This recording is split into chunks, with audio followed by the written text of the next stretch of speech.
नमस्कार दर्शक बंधु स्वागत करुच्ची आउ एक भिडियो रे। तो दर्शक बंधु आपण मैंने जदि जड़े कपा चाषी होते आपण मैंने जदि कपा चाष करुँचे आपण मानक पई एई भिडियोटी बहुत इनफॉर्मेटिव। दयाकोरी भिडियो को शेष पर्यंत देखंतु। आ भिडियो जदि भल लागिले निहाती गोटे लाइक करंतु। आ जेते भी समस्त कपा चाषी अच्छा समस्त को ये भिडियोटी शेयर कर दिंतु जहाँ द्वारा कि से माने मध्य एई योजनार लाभ उठाई पारिबे। देखो भारत सरकार द्वारा गोटे जहाँ मेसेज आसी कपा चाषी मान भारतीय कपा निगम लिमिटेड तरफ आसी जहाँकि आपण मान कपा वर्ष 2025-26 MSP अनुजाई कपा बिक्री करने को 30/8/2025 रु गूगल प्ले स्टोर रे एवं एप्पल iOS स्टोर रे उपलब्ध मोबाइल ऐप कपास किसान माध्यम रे निजको पंजीकृत करंतु।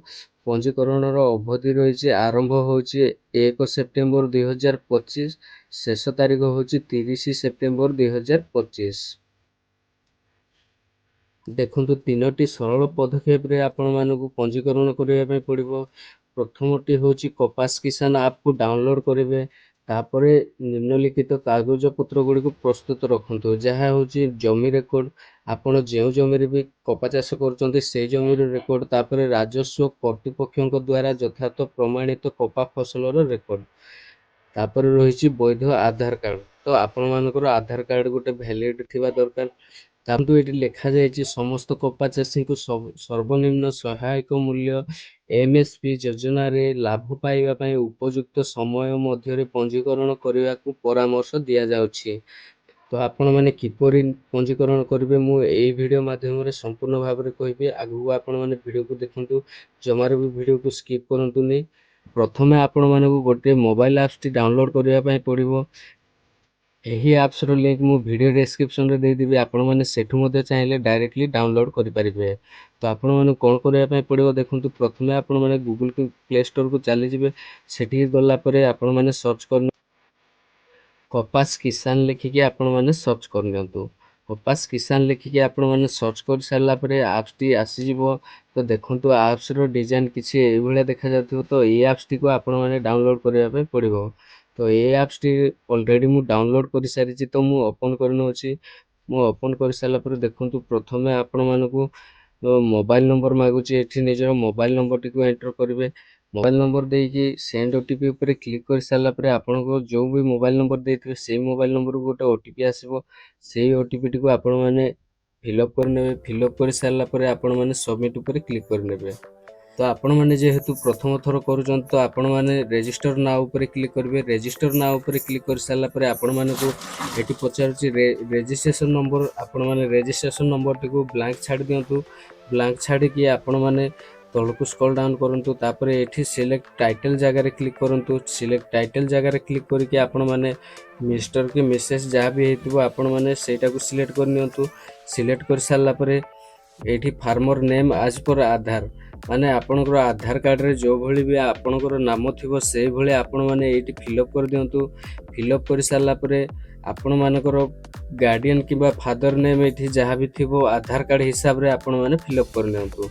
फिलअप कर सारला परे तळकु स्क्रॉल डाउन करंतु। तळकु स्क्रॉल डाउन करके देखंतु सिलेक्ट योर जेंडर लिखा है। तो आपण मेल कि फीमेल एठी सिलेक्ट कर नेबे। मेल हेतिले मेल किबा फीमेल जहाँ भी आपण माने सिलेक्ट कर नेबे। तापरे एठी डेट ऑफ बर्थ टी आपण मानको सिलेक्ट करिया पे पड़िबो। आपण जहाँ भी हेतिबो आधार कार्ड हिसाब रे आपण माने सिलेक्ट कर नेबे। सिलेक्ट कर सारला परे तळकु स्क्रॉल डाउन करिवे। तापरे आपण मानकर केस्ट कोन एठी पचारछि। तो आपण मानकर ST SC OBC जहाँ भी हेतिबो तो आपण माने सेटा को एठी एंटर कर देबे। तापरे आपनकर आधार नंबर टी को एठी एंटर कर नेबे। आधार नंबर टी एठी एंटर कर सारला परे तळकु स्क्रॉल डाउन करिवे। आपनकर रेसिडेंटल एड्रेस टी को एठी टाइप कर नेबे। रेसिडेंटल एड्रेस टाइप कर सारला परे तळकु स्क्रॉल डाउन करिवे। तापर सारला परे एठी निजर डिस्ट्रिक्ट को सिलेक्ट करिया पे कहूछि। निजर डिस्ट्रिक्ट को एठी सिलेक्ट कर सारला परे तळकु ब्लॉक आपण माने चूज कर नेबे। जहाँ भी आपनकर ब्लॉक हेतिबो सेटा को एठी सिलेक्ट कर सारला परे आपण मानकर विलेज टी को एठी सिलेक्ट करिवे। विलेज टी सिलेक्ट कर सारला परे आपण माने एठी मार्केट सिलेक्ट मार्केट लिखा है। तो आपण माने से ऊपर क्लिक करंतु। मार्केट ऊपर क्लिक कर सारला परे आपनको निकट रे जे कोनोसी भी कपा ମଣ୍ଡି ଥିବ ତ ସେଇ ଲିଷ୍ଟଟି ଏଇଠି ଆସିଯିବ। ତ ଆପଣମାନେ ନିଜ ହିସାବରେ ଆପଣମାନେ ଯେଉଁଟା ନିକଟରେ ହେଉଥିବ ବା ପାଖରେ ହେଉଥିବ ସେଇଟାକୁ ସିଲେକ୍ଟ କରିନେବେ।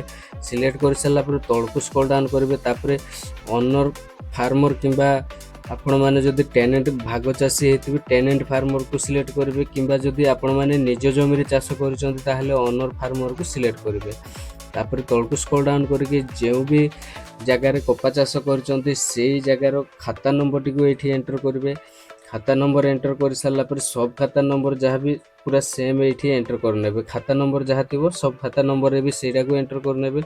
ତାପରେ ତଳକୁ ସ୍କ୍ରୋଲ୍ ଡାଉନ୍ କରିକି ଏଇଠି ପ୍ଲଟ୍ ନମ୍ବରଟି ପକାଇଦେବେ। କେଉଁ ପ୍ଲଟ୍ରେ ଆପଣମାନେ କପା ଚାଷ କରିଛନ୍ତି ସେଇଟାକୁ ଏଇଠି ପକାଇଦେବେ। ପକାଇ ସାରିଲା ପରେ ଯଦି 2-3ଟା ପ୍ଲଟ୍ରେ କରିଛନ୍ତି ତାହେଲେ ଏଇଠି ତଳେ ମଧ୍ୟ ସେଇ ପ୍ଲଟ୍ଟିକୁ ସିଲେକ୍ଟ କରିନେବେ। ସାରିଲା ପରେ ଆପଣମାନେ ଏଇଠି ସିଲେକ୍ଟ ମେଜର ଟାଇପ୍କୁ ଆପଣମାନେ ସିଲେକ୍ଟ କରିବେ। ଯଦି ଆପଣମାନେ ହେକ୍ଟରରେ ଦେବା ପାଇଁ ଚାହୁଁଛନ୍ତି ତାହେଲେ ହେକ୍ଟରକୁ ସିଲେକ୍ଟ କରିବେ, କିମ୍ବା ଏକରେସ୍କୁ ସିଲେକ୍ଟ କରିକି ଆପଣମାନେ ଏକରରେ ଦେଇପାରିବେ। ତ ଟୋଟାଲ୍ ଲ୍ୟାଣ୍ଡ ଇନ୍ ଏକରେସ୍ ଯଦି ଆପଣମାନେ ଏକରରେ ଦେଉଛନ୍ତି ତ ଏଇଠି ଟୋଟାଲ୍ ଲ୍ୟାଣ୍ଡ କେତେ ଏକର ଅଛି ସେଇଟା ଏଇଠି ପକାଇ ନେବେ। ତାପରେ କଟନ୍ ଲ୍ୟାଣ୍ଡ ମାନେ ଆପଣମାନେ ସେଇ ଜାଗାର କେତେ ଜାଗାରେ ଆପଣମାନେ କପା ଚାଷ କରୁଛନ୍ତି ସେଇଟା ଏଇଠି ଏକରରେ ପକାଇବେ। ଧରି ନିଅନ୍ତୁ 2 ଏକର କିମ୍ବା 3 ଏକର ଯାହା ବି ଆପଣଙ୍କର ହେଇଥିବ ସେତିକି ଏଇଠି ପକାଇ ନେବେ। ଯଦି ହେକ୍ଟରକୁ ଉପରେ ସିଲେକ୍ଟ କରୁଛନ୍ତି ହେକ୍ଟରକୁ ଯଦି ଆପଣମାନେ ସିଲେକ୍ଟ କରିବେ ତାହେଲେ ଆପଣମାନଙ୍କୁ ହେକ୍ଟରରେ ଏଇଠି ସବୁ ପକାଇବା ପାଇଁ ପଡ଼ିବ। ଏଇଠି ଟ୍ରେଡ଼ିସନ୍ କ୍ରପ୍ ଜାଗାରେ କ୍ରପ୍ ଏକରେ କେତେ ଲ୍ୟାଣ୍ଡରେ କ୍ରପ୍ ହେଇଛି ସେଇଟା ଆପଣମାନେ ଏଇଠି ସିଲେକ୍ଟ କରିନେବେ। ସିଲେକ୍ଟ କରିସାରିଲା ପରେ ଆପଣମାନେ ତଳକୁ ସ୍କ୍ରୋଲ୍ ଡାଉନ୍ କରିକି ଏଠି ଲେଖା ହେଇଛି upload Aadhaar and farmer photo.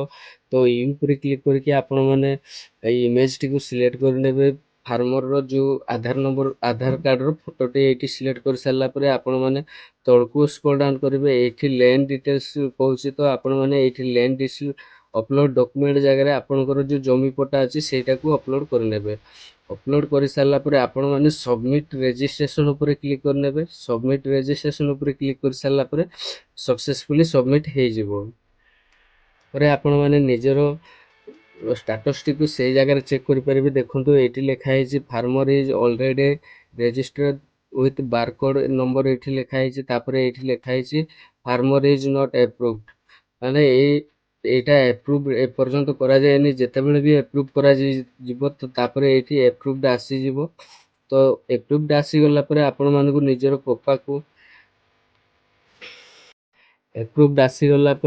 କପାକୁ ଆପଣମାନେ ସରକାରଙ୍କ ଦ୍ୱାରା ଧାର୍ଯ୍ୟ କରିଥିବା ମୂଲ୍ୟରେ ଆପଣମାନେ ବିକ୍ରି କରିପାରିବେ।